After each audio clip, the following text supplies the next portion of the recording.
Ne kemi marrë kërkesat nga dëgjesa publike, kemi marrë kërkesat nga administratorët e njësive, kemi marrë gjithashtu edhe kërkesat që na vijnë nga qytetarë të ndryshëm që ngrenë shqetësime për infrastrukturën apo për komunitetet në lagjet ku banojnë.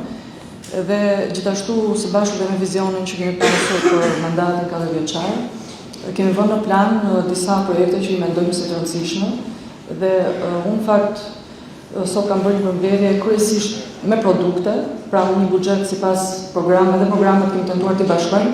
Janë 22 programe, 22 funksione të bashkisë, të cilat shkurtimisht i kemi përmbledhur në një prezantim të shkurtër që të bëhet pak më i kuptueshëm edhe për qytetarët, meqense kemi dhe prezencën e mediave. Tu do të flasim vetëm për buxhetin e 2026, pra nuk do të jetë një prezantim 3 vjeçar, por vetëm për vitin që vjen. Në 2025 ka pasur një vlerë për $64.9 milion, buxheti i rishikuar, pra me gjithë ndryshimet e ndodhura gjatë vitit, dhe për 2026 kjo vlerë shkon në $68.5 milion, dhe kemi një rritje 6% nga viti 2025. Burimet kryesore të ardhurave tona janë burimet tona të mbledhura nga taksa tarifat që pagojnë qytetarët e Durrësit. Është një fond i trashëguar nga viti i shkuar. Janë taksat e ndara 6%, të cilat vijnë kryesisht në institucionet qendrore, por që kalojnë në Bashkinë e Durrësit, dhe është transferta e buxhetit qendror me 37%, ku futen transfertat e kushtëzuara dhe pashkushtëzuara. Këtu nuk kemi reflektuar fondet që ne si bashki marrim për investime të ndryshme në gjatë vitit, duke aplikuar në Ministritë e Linjës apo dhe në Fondin Shqiptar të Zhvillimit. Të ardhurat e veta kemi bërë një tabel që nga viti 2022, kemi rritje me 138% që nga viti 2022, 3 vitet e para janë reflektuar sipas faktit, ndërsa 2025-2026 janë plani, dhe sepse 2025 është një vit i cili financiarisht nuk është mbyllur ende. Shpenzimet për vitin 2026, pra buxheti ndahet në 3 pjesë, në investime 44%, shpenzime korrente ku janë kryesisht 602, 26% dhe shpenzime për paga dhe sigurime shoqërore 30%. Përsa i takon planit të investimet të reja, kemi një rritje 84% nga viti 2025, ku buxheti ishte rreth i viti që mbylli me $10 milion dhe projekti propozuar i cili kalon sot për miratim është $18.8 milion, i ndarë sipas funksioneve kryesore si më poshtë, po e nis 2 zërat më të rëndësishëm ose që kanë peshën më të madhe të buxhetit janë arsimi bazë dhe para universitar me gati 18%, infrastruktura dhe transporti publik me 17%, shërbimet publike, menaxhimi i mbetjeve me 14%, planifikimi, menaxhimi dhe administrimi me 12%, kultura dhe sporti 9%, dhe kështu me radhë siç e shikoni në tabelën në ekran. Për të shkuar në disa zëra specifik, të cilat kanë një peshë të rëndësishme, investimet në arsim do të vazhdojnë dhe këtë vit janë me prioritet përsa i takon Bashkisë së Durrësit. Kemi rindërtimin e gjimnazit Gjergj Kastrioti, i cili është një angazhim i marrë me nxënësit, prindët, mësuesit e asaj shkolle për të rindërtuar pranë nga qenë. Kemi përfunduar projektin dhe me një vlerë 350 milion lekë të reja. Dhe sigurisht që projekti kemi qenë shumë kujdesshëm që projekti parashikoi edhe ruajtjen e gjetjeve arkeologjike, por i kemi ndarë në 2 preventiva dhe pjesën e parkut arkeologjik le ta quajmë, ne do ta aplikojmë pranë Ministrisë së Kulturës dhe Turizmit për ta financuar, dhe ndërsa me pjesën e shkollës do të vijojmë me buxhetin tonë. Kemi përfunduar projektin dhe kemi bërë aplikimin në KKTKM, presim miratimin aty për të vijuar proceset përkatëse për dhënien e lekeve. Një projekt tjetër i rëndësishëm i ardhur nga komuniteti i Katundit të Ri është rindërtimi i shkollës së Bishkamzës. Kemi hapjen e kopshtit të ri në Manës, pra sapo kemi hapur çerdhen, do të vijojmë edhe në të njëjtën godinë me hapjen e kopshtit dhe në lagjen 17 tek Ujsjellsi. Gjithashtu kemi futur në këtë buxhet mobilimin e shkollave dhe kopshteve të reja. Kemi mbulimin e funksionimit të 6 qerdheve, ku japim shërbim për gati dhe 700 fëmijë, kemi rekonstruksionin e qerdhes 4 në këtë vit, kemi bonusin e ekselencës, që japim fëmijëve të cilët dalin me nota 10 absolute në ciklin nëntëvjeçar dhe në ciklin e mesëm. Janë 750.000 nxënës të shkollave nëntëvjeçare dhe të mesme që mbështeten me bursa, vaktet ushqimore për 1670 fëmijë. Po në këtë buxhet kemi mirëmbajtjen për 110 godina arsimore, gjithashtu dhe një numër i konsiderueshëm fëmijësh që përfitojnë nga heqja e tarifës, të cilët përfaqësojnë komunitetet në nevojë. Këtu kemi dhe pagat sigurime shoqërore për sa i takon sistemit arsimor. Infrastruktura rrugore dhe transporti është 1.13 miliard lekë apo 17% e buxhetit. Këtu kemi futur investimet në infrastrukturë rrugore për gjitha njësitë administrative dhe këtë vit kemi 2 fishimin e buxhetit për nevojat e këtyre njësive. Kemi futur në buxhet me një vlerë 100 milion lekë për rekonstruksionin e rrugëve, nyjeve trafiku, trotuarëve, sinjalistikës dhe këto janë projekte të cilat ne do t'i detajojmë gjatë vitit. Mendojmë që ka nevojë për këtu të fusim dhe rekonstruksionet dhe rehabilitimet e aksave të ndryshme. Kemi vendosur sinjalistikën për projektin e parkimeve me pagesë, e cila do të ketë një buxhet të dedikuar, sepse është dhe një projekt i konsiderueshëm. Kemi pastaj fondet të cilat do t'i kalojnë ndërmarrjeve për të bërë proceset e tyre të punës për mirëmbajtjen e rrugëve, shesheve. Kemi pasur gjatë këtij viti më tepër ndërhyrje territor se sa ne kishim parashikuar në buxhet për riparimet nga ana e riparimeve që bëjnë kryesisht OSHE-ja dhe UKD, edhe për këtë arsye, por edhe për nevojat e komunitetit, kemi bërë rritje të fondit për ndërmarrjen e rrugave në mënyrë që të jemi më efikas në punën në terren. Një projekt tjetër shumë i rëndësishëm është rehabilitimi i rrugëve gjyqësore në zonën e Durrësit të Ri. Ne në 2024 aplikuam me një fond në Fondin Shqiptar Zhvillimit dhe kemi bërë rreth 52 rrugë sekondare të cilat filluan më në veri të zonës së Durrësit të Ri apo ish Shkënetës dhe këtë projekt këtë vit do ta shtrim edhe për buxhetin tonë sepse vlerësuam që kishte një nevojë shumë të lartë nga komuniteti në zonë. Kemi fond për sinjalistikën rrugore, kemi vendosur fond për shpansimin i cili zë një vlerë të konsiderueshme për unazat e qytetit. Është një projekt shumë i rëndësishëm të cilin ne vlerësojmë që duhet të ketë edhe fondet e menjëhershme për shpansimin, pasi preken rreth 300 objekte, banesa, mure, e tjera me radhë, gjithsesi materialet do të vinë këshillit për të vlerësuar dhe do të vijojmë edhe subvencionimin e biletës së transportit sipas VKB-s të miratuar gjatë vitit 2025. Tek shërbimet publike kemi vendosur fondin për blerjen e pemëve dekorative, për ndriçimin e qytetit, për rehabilitimin e fasadave të ndryshme. Jemi fokusuar tek objektet para 90-s, por mund të ketë objekte të cilat janë ndërtuar pas viteve 90 që kanë nevojë për ndërhyrje në rehabilitimin e jashtëm të tyre dhe mendojmë që është një fond i domosdoshëm.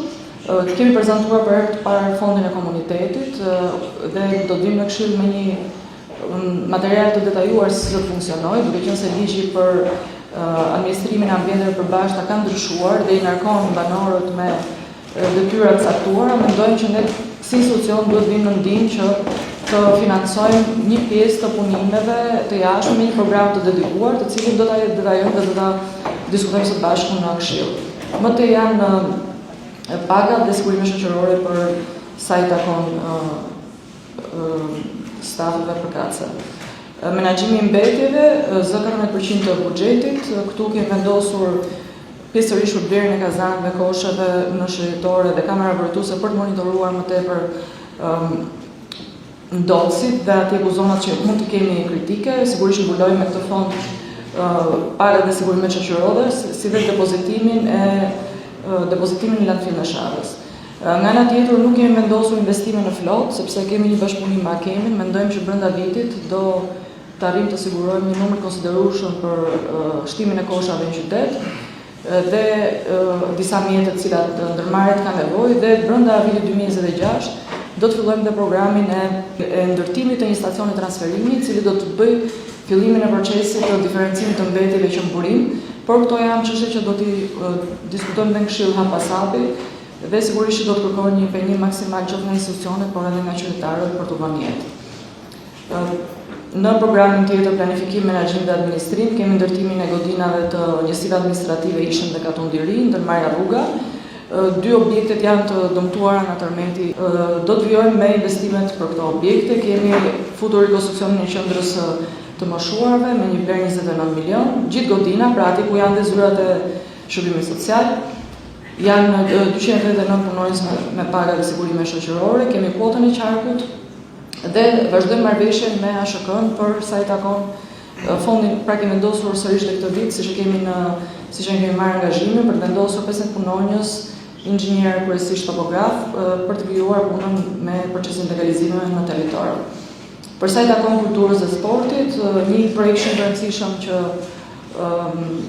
mendojmë që është prioritet për qytetin e Durrësit është rehabilitimi, rekonstruksioni i pallatit të sportit Ramazaniale, është një projekt i nevojshëm. Ky projekt vjen në këtë vit së bashku dhe me ndërtimin e terrenit sportiv në Shënblazh, si dy projekte prioritare të sportit. Pasi kemi mbaruar Parkun Vala, por aktualisht kemi dhe dy terrene sportive të cilat janë në fazë lidhje kontrate, ai i Katundit të ri, i cili do të jetë praktikisht një mini stadium, do të ketë të gjitha standardet, por edhe terreni sportiv në Xhallzota, në njësinë administrative Rashbull. Do të vijojmë me Shënblazhin dhe sigurisht do të jemi me një urdhër pune të brendshëm në Bashkinë e Durrësit. Kemi ngritur një grup pune për të evidentuar të gjitha pronat shtetë të cilat ndodhen në qytetin e Durrësit në njësitë administrative për të bërë të mundur që të ndërhyjmë pothuajse në çdo njësi me këto hapësira publike apo këndë pushimi apo lojrash për fëmijët. Ky program zon 9% të buxhetit me vlerë 626.5 milion lekë dhe përveç kësaj kemi dhe risi këtë vit fondin për thirrjen për grantet për të rinj. Mendojmë që mund të ketë interes edhe të motivojë të rinj për të aplikuar për bizneset vogla, për iniciativa të ndryshme për zhvillimin e qytetit. Gjithashtu kemi elementet e mobilimit të objekteve të cilat i kemi tashmë në rekonstruksion, siç është projekti i Pallatit të Kulturës. Kemi dhe fondin për kulturën rreth 20 milion lekë. Shërbimet sociale dhe shëndetësia, kemi parashikuar këtë vit si një projekt të rëndësishëm fondin për rekonstruksionin e qendrave shëndetësore në qytet. Në përgjithësi, këto qendra janë bërë rekonstruksion nëpërmjet donatorëve apo qeverisë dhe këtë vit kemi vlerësuar që ka nevojë në disa qendra të qytetit, në disa qendra që ndodhen në qytet për të bërë mundur ndërhyrjen në këto objekte.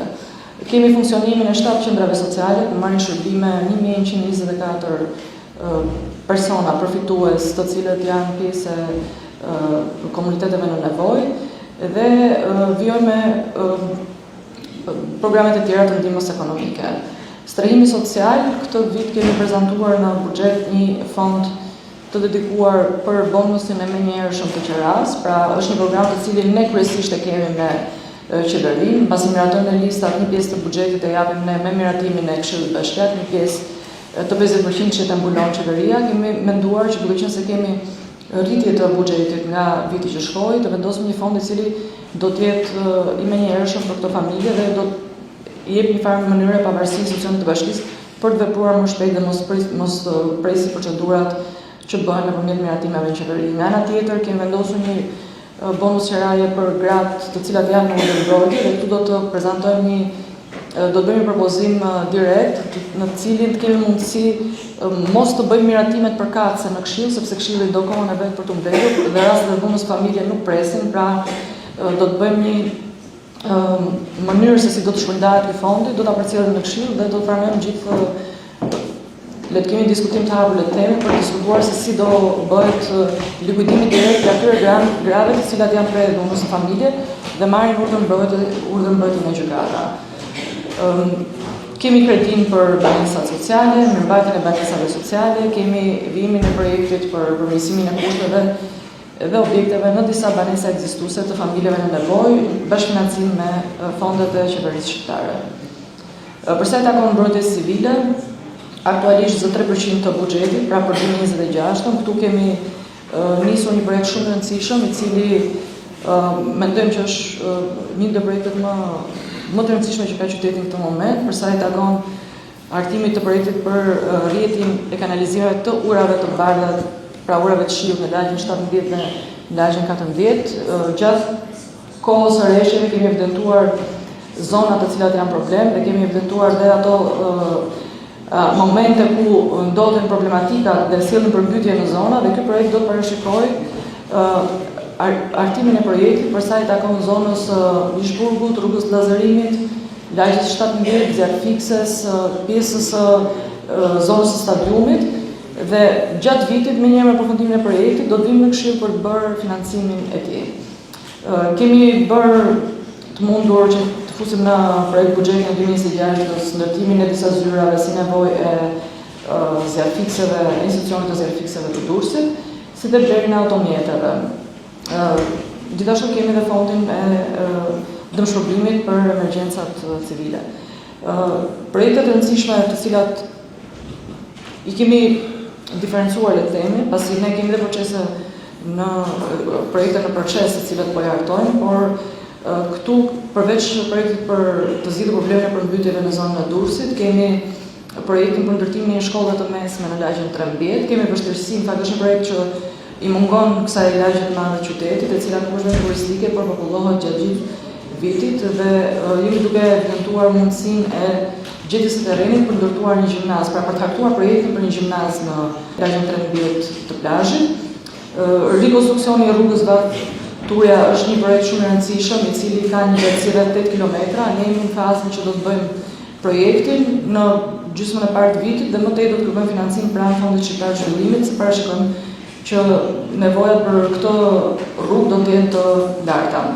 Në ana tjetër, kemi caktuar 4 zona të qytetit të Durrësit, të cilat duam që t'i rehabilitojmë dhe i kemi konsideruar si plane të detajuara vendore. Mendojmë që ka një potencial, qoftë lagja e Kuminit, qoftë grupi i lagjes 2 pas bibliotekës, siç i kam renditur këtu, dhe lagjes 9. Më tej lagja 9 dhe 10 janë lagje të cilat nga rruga Agoga arrin deri në pjesën kodrinore të qytetit, dhe sigurisht që mund të kenë një potencial, përveç nevojave të shumta që kanë për investime, mund të kenë një potencial për të trajtuar si zona që mund të sjellin një zhvillim ekonomik edhe një potencial turistik, pasi kanë një histori shumë të rëndësishme të qytetit. Këto projekte parashikohen me një vlerë 30 milion lekë, dhe ne janë projekte të cilat do t'i hartojmë gjatë vitit. Në mundësit financimi do t'i buxhetojmë vetë, ose do t'i shkojmë në Fondin Shqiptar të Zhvillimit për sa i takon financimit të tyre. Shumë faleminderit për vëmendjen.